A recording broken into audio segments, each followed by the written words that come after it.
दोस्त, सबसे पहली बात आप सभी को स्वागत है हमारा यूट्यूब चैनल जोहार झारखंड में। और इसी जोहार झारखंड यूट्यूब चैनल के तहत मैं आपसे बातें करने वाला हूं आज बहुत ही इंपॉर्टेंट टॉपिक 42वां संविधान संशोधन 1976। 42वां संविधान संशोधन 1976 एक अपने आप में एक बहुत ही इम्पोर्टेंट टॉपिक माना जाता है, एक बहुत ही इम्पोर्टेंट संशोधन माना जाता है एज ए एग्ज़ाम के थ्रू। क्योंकि कोई भी एग्ज़ाम होती है लगभग 42वां संविधान संशोधन जो किया गया था उस टॉपिक से क्वेश्चन आता ही है। दोस्त, मैं बता दूं कि 42वां संविधान संशोधन करने के लिए एक समिति का गठन किया गया था। वह समिति का नाम था स्वर्ण सिंह समिति। और इसी स्वर्ण सिंह समिति के तहत टोटल 59 विषयों में, एक नहीं, दो नहीं, चार नहीं, पाँच नहीं, 10 नहीं, बल्कि टोटल 59 विषयों में संविधान में टोटल संशोधन किया गया था। जो हमारा संविधान बना था उस संविधान में टोटल 59 विषयों पे संवैधानिक तौर तरीका से उसको संशोधन किया गया था दोस्त। इसीलिए इसे मिनी संविधान के नाम से भी जाना जाता है, जिसको तो 42वां संविधान संशोधन को। इस संशोधन की बातचीत करें तो इस संशोधन के थ्रू मूल कर्तव्य में संशोधन किया गया। पहले टोटल 10 मूल कर्तव्य थे, लेकिन अभी फिलहाल टोटल 11 मूल कर्तव्य है, जो कि हमारा भाग 4 के क में और फिर आर्टिकल 51 के क में नहीं थे हमारा मौलिक कर्तव्य। अभी टोटल 11 मौलिक कर्तव्य हैं, जिसमें से 11वां में कौन है हमारा, तो 86वां संविधान संशोधन के तहत जो हमें प्राथमिक शिक्षा है 6 से 14 वर्ष के बच्चों को निःशुल्क शिक्षा देना सरकार का दायित्व है। ये पहले हमारा डीपीएसपी में directive principle of state policy में आता था, जो कि मेरा आर्टिकल 45 में नहीं था, लेकिन वहाँ से हटा करके उसको मौलिक अधिकार में लाया गया और 21 के क में मतलब कि मौलिक अधिकार में ही रखा गया, ताकि सभी जो हमारे भारत के जो भी हमारे 6 से 14 वर्ष के बच्चे हैं उनको एक मौलिक अधिकार मिले कि वह अपना शिक्षा पाने के लिए, सरकार इसके लिए प्रतिबद्ध है, मतलब सरकार के दायित्व है कि उन बच्चों को शिक्षा निःशुल्क मतलब कि उसको दे।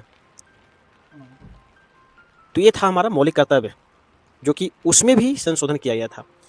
एक है मेरा प्रस्तावना भी संशोधन किया गया, जिसमें से प्रस्तावना में 3 टॉपिक, पहला मेरा समाजवाद, दूसरा है मेरा पंथ निरपेक्ष और तीसरा है मेरा एकता एवं अखंडता। मतलब प्रस्तावना में भी 3 वर्ड लाया गया, समाजवाद, पंथ निरपेक्ष और एकता एवं अखंडता।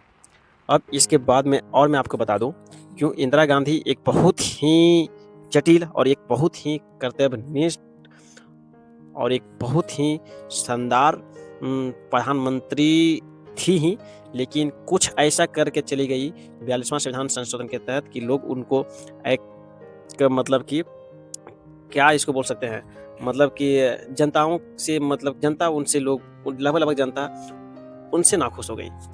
क्योंकि 42वां संविधान संशोधन के तहत इन्होंने ये भी किया कि कोई भी यदि आंतरिक मामला होता था, कुछ आंतरिक अशांति होती थी कुछ अपना क्षेत्र में, कोई भी डिस्ट्रिक्ट में, कोई भी स्टेट में, तो उस स्टेट में डायरेक्ट वहाँ पे उन्होंने आपातकाल की घोषणा करती थी।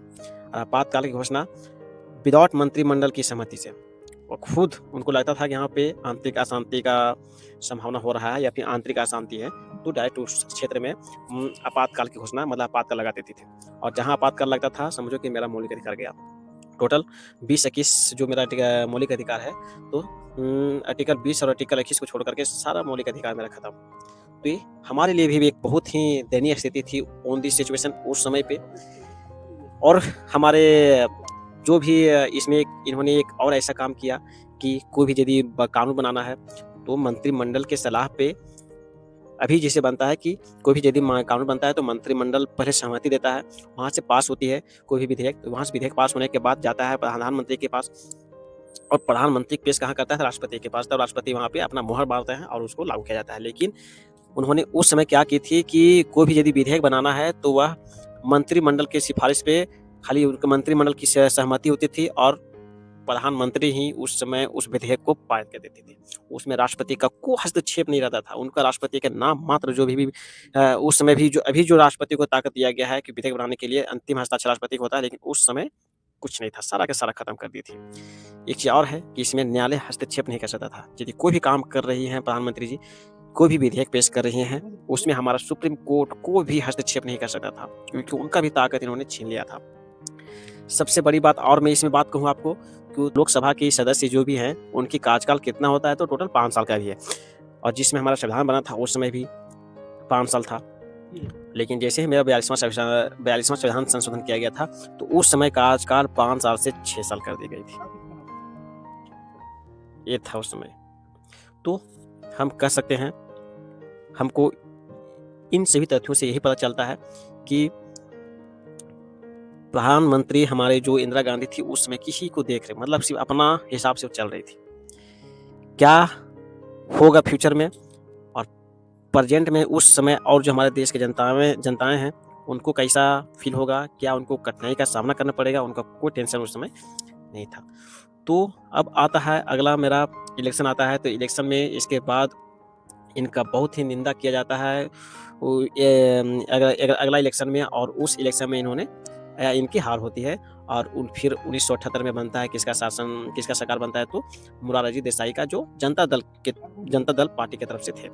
और फिर इन्होंने यही वादा किया था कि जितने भी 42वां संविधान संशोधन किया गया है, उनमें जो जो संशोधन किए गए हैं उन सभी को हम हटा देंगे। तो फिर 44वां संविधान संशोधन किया गया 1978 में, और फिर जितने भी संशोधन किए गए थे हमारे 42वां संविधान संशोधन में, उन सभी तथ्यों को इन्होंने हटाया 78 में। और 78 में इनके तरफ से एक ऐसा काम हो गया था, हमारे प्रधानमंत्री मोरारजी देसाई के तरफ से, कि इन्होंने एक बहुत ही अच्छा बिल भी इसको बोल सकते हैं, और उस समय के हिसाब से खराब बिल भी बोल सकते हैं, क्योंकि उस समय हमारा सभी जनताएं जागरूक नहीं थी, इनको इन तथ्यों के बारे में पता नहीं था कि क्या हो रहा है। तो 44वां संविधान संशोधन किया गया था, और संपत्ति का जो अधिकार है, वह मौलिक अधिकार से उसको कानूनी अधिकार में बदल दिया गया था। तो उस